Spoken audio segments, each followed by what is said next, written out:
Bienvenue dans cette nouvelle édition du Non-Stop Info. Voici les titres de l'actualité. Au Cameroun, il a été donné vainqueur par le Conseil constitutionnel. Le président Paul Biya est réélu pour un 7e mandat avec plus de 70% des suffrages. Une victoire sur fond de contestation des candidats de l'opposition.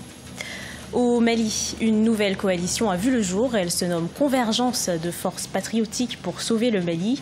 Elle se compose d'une dizaine de partis et d'associations de la société civile.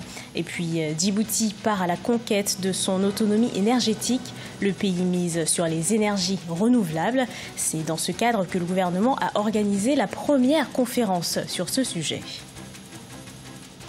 Mais tout d'abord, la République centrafricaine a officiellement inauguré la Cour pénale spéciale ce 22 octobre. Elle se compose de 25 juges, dont 13 nationaux et 13 internationaux. Son rôle, juger les crimes commis dans le pays de 2003 à nos jours. La Cour spéciale dispose de 5 ans pour mener à bien ses investigations. Cette Cour était attendue depuis plusieurs mois par les Centrafricains. Dans le pays, le système judiciaire est en pleine reconstruction. Au Cameroun, le président Paul Biya, officiellement réélu pour un 7e mandat consécutif. Il a remporté l'élection présidentielle du 7 octobre avec 71,28% des voix, selon le Conseil constitutionnel.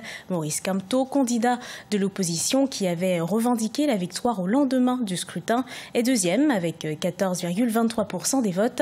Cabral Libi prend la 3e place avec 6,28% des voix. Les précisions de Corinne Kamsou. Le 7 octobre 2018, les Camerounais se sont rendus aux urnes pour élire le président de la République pour les 7 prochaines années. Ce 22 octobre 2018, dans cette salle du Palais des Congrès, le Conseil constitutionnel, garant de la régularité du scrutin présidentiel, a rendu le verdict des urnes, un verdict qui donne vainqueur le président sortant, le candidat du Rassemblement démocratique du peuple camerounais, Paul Biya.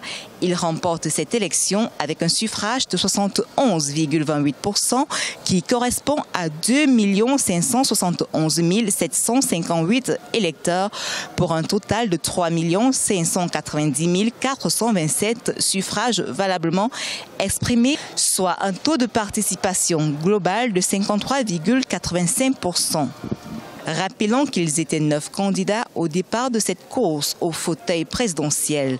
Le candidat du mouvement pour la renaissance du Cameroun, le professeur Maurice Kamto, arrive en 2e position avec 14,23% des voix, suivi de Cabral Libi du parti Univers qui obtient 6,28% des suffrages exprimés. En attendant l'investiture qui devrait se faire 15 jours au plus tard, à compter de cette proclamation, nous pouvons dire que cette élection aura été inédite à plus d'un titre. Sans être exhaustif, on va souligner le contentieux électoral dont le caractère public aura de l'avis de nombreux observateurs politiques renforcer les acquis démocratiques de la nation camerounaise. Le rendez-vous est donc pris pour la prochaine et la dernière étape, l'investiture.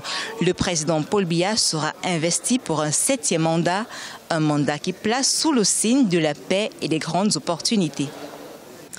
L'opposition guinéenne maintient les manifestations prévues ce 23 octobre et ce, en dépit de l'interdiction des autorités.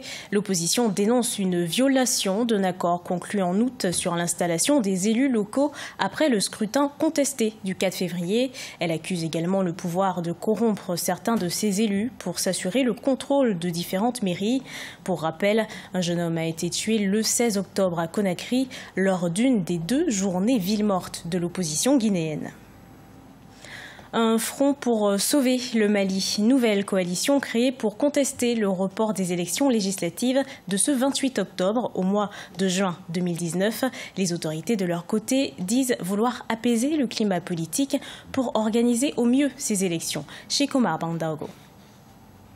Avec à sa tête l'ancien ministre Moussa Sinko Coulibaly et Oumar Mariko du Parti Solidarité africaine pour la démocratie et l'indépendance, tous 2 candidats à la dernière présidentielle, la nouvelle coalition appelée Convergence de forces patriotiques pour sauver le Mali est née pour en premier lieu contester la prorogation de 6 mois du mandat des députés. C'est unique dans l'histoire de notre pays. Des partis de l'opposition, de la majorité, des partis qui ont appelé à soutenir la candidature du président malien et d'autres qui l'ont combattu.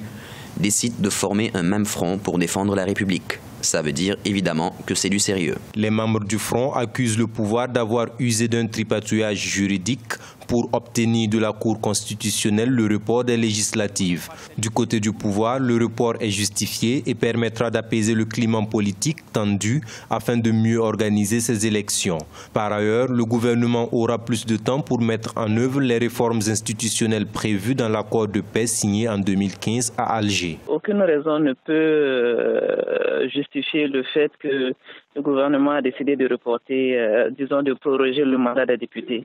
C'est purement politique, hein, déjà peut-être permettre à la mouvance présidentielle de mieux se préparer, je dirais. Et la raison qu'ils ont évoquée, notamment de revoir la loi électorale. C'est sur la base de cette loi-là déjà que la présidentielle s'est tenue. Et je pense qu'ils auraient dû continuer avec cette même loi-là. Et parce que c'est un processus qui prend du temps. Il faut par ailleurs noter que le pays s'étant appuyé sur l'aide extérieure pour l'élection présidentielle de juillet dernier, les moyens financiers constituent un réel blocage. À cela s'ajoute le nouveau découpage administratif en cours. Partons en Côte d'Ivoire à la découverte d'un jeune ingénieur agroéconomiste, Lanciné Bakayoko, à la tête de l'entreprise Ava Café. Il transforme les grains de café en produits prêts à la consommation. La Côte d'Ivoire est le troisième producteur africain de café derrière l'Éthiopie et l'Ouganda. Olivier Conan. 120 000 tonnes, c'est la production de café de la Côte d'Ivoire qui a permis aux producteurs d'engranger 71 milliards de francs CFA. Le gouvernement veut augmenter le taux de transformation locale de 25% actuellement à 50% en 2020. Depuis 6 ans, Lamine Bakayoko, un jeune Ivoirien ingénieur agroéconomiste, apporte sa contribution à l'atteinte de cet objectif. Son entreprise Ava Café transforme le café en produit torréfié prêt à la consommation. Il a réussi à s'imposer sur le marché local. Pour des aspects de liquidité de départ, il fallait exclusivement qu'on essaie de prendre le marché qui était cash. Donc on a commencé par le marché des hard workers, des gens qui ont besoin d'un vivifiant local. Voilà, et puis légal aussi. Donc on a commencé par le Robusta, mais avec la notoriété, les prix qu'on a eu, le succès commercial, il y a énormément de personnes qui ont commencé à demander notre café.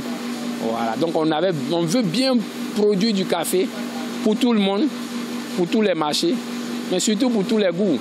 Ava Café transforme 1,5 tonne de café par jour, mais dispose d'une capacité de production de 6 tonnes par jour.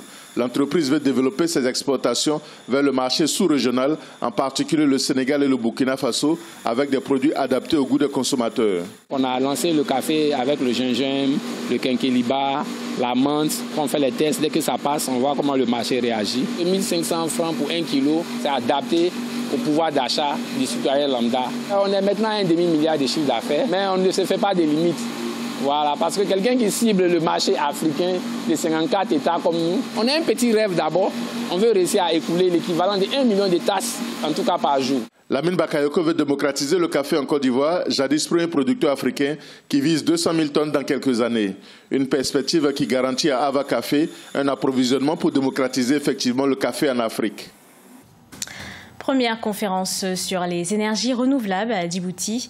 Le gouvernement multiplie les initiatives pour accroître son autonomie sur le plan énergétique. Djibouti est l'un des pays les plus ensoleillés du monde. Wendiam Compaoré et Marcel Farba-Maroun. Djibouti veut réduire sa dépendance énergétique vis-à-vis de l'Éthiopie. En effet, le pays importe plus de 70% de sa consommation locale en électricité de son voisin, ce qui a un coût sur la productivité des entreprises de ce pays d'Afrique de l'Est. Et pour y arriver, les autorités misent sur les énergies solaires. Vous savez que Djibouti est sur le rift du Valais. Donc nous avons des potentiels en géothermique qui avoisinent les 1000 MW. Nous avons des vents avoisinant les 8 à 12 mètres de vitesse qui peuvent faire tourner des puissants générateurs. Donc je crois que nous pouvons produire une énergie suffisante pour la République de Djibouti, mais aussi l'exporter les années à venir. Le pays a pourtant l'un des taux d'ensoleillement les plus élevés au monde, avec 300 jours dans l'année. Et des initiatives privées sont nées pour accompagner les autorités. Présentes à cette rencontre sur les énergies renouvelables qui se tient du 21 au 23 octobre à Djibouti, Solar7 ambitionne de rendre disponibles des kits solaires à moindre coût aux populations. Jusqu'à présent, nous avons installé aux alentours de 2000 poteaux luminaires solaires ici à Djibouti, en centre-ville et en région. Nous avons aussi installé des kits solaires domestiques autonomes sur 500 maisons dans les quartiers les plus populaires de Djibouti. Les défis principaux sont vraiment l'expansion. Donc on veut vraiment aujourd'hui s'agrandir et le but ultime c'est de faire notre usine de panneaux solaires. Donc ça c'est dans les prochains mois et à terme avoir des produits 100% djiboutiens. En rappel, le taux d'accès à l'électricité à Djibouti est de plus de 50%. L'objectif des autorités étant de consommer de l'énergie électrique 100% verte d'ici 2025. Ce journal a été préparé par l'ensemble de la rédaction. Merci de l'avoir suivi. Retrouvez dans un instant une nouvelle édition de l'actualité sur Africa 24.